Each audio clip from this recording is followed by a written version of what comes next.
Hey y'all, we're Palmyra. We're here at Grimes. We're picking out some records that inspired our record called Restless. Which is going to be out March 28th in all stores, in a bunch of stores on Oh Boy Records. Let's go on in.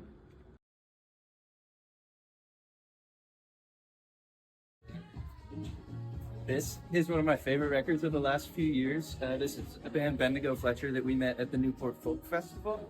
We played there the last 2 years. They have also played there. They're playing our album release show. They're really good friends of ours, and this record and all of the music that they've made since we have been introduced to them has been super inspiring for us. So this record by Raylan Baxter is one that I've loved for a long time and has some really great production, some great like guitar parts in the song Yellow Eyes. There's an amazing lick.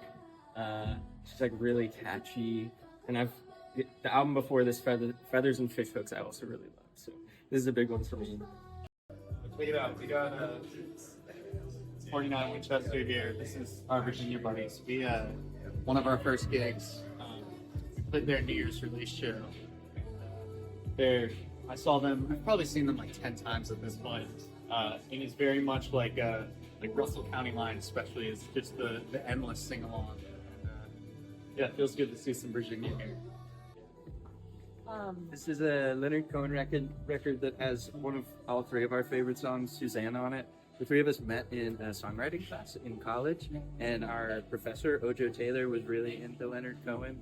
So Leonard's work has really worked its way into our songwriting. So this is a new record by our buddy Liv Green, who's one of our favorite songwriters in the world. Listen to it, it's incredible. Influenced us a lot. We've gone on tour with Liv a couple times, and she's just an incredible songwriter and singer. And some of my favorite songs in the world are on this record. So yeah, it's a good one. Right here we got Julia Jacqueline. Be careful with yourself. It's she talks about like please quit smoking. We gotta live longer. Like it's a very sweet love song, kind of to your partner about like, you know, I want you to stick around because I like having you in my life. And yeah, basically every song she's written has made me cry a little bit. And for me, music is the ones. It's less the songs that you like and more the songs you have to listen to are the ones that are good. So yeah, check her out. Okay, so this is not the record, but Fountains of Wayne, Welcome, Interstate Highway Managers is one of my favorite records of all time. It is the first record that I liked and knew all the words to. It's the one that Stacy's mom is on. And this is not it, but it's the closest thing I could find here. That is maybe my #1 record of all time, Fountains of Wayne. Don't know why, but there's some really great tunes on it other than Stacy's mom, which is a banger. So, I mean, really any of these Dr. Dog records.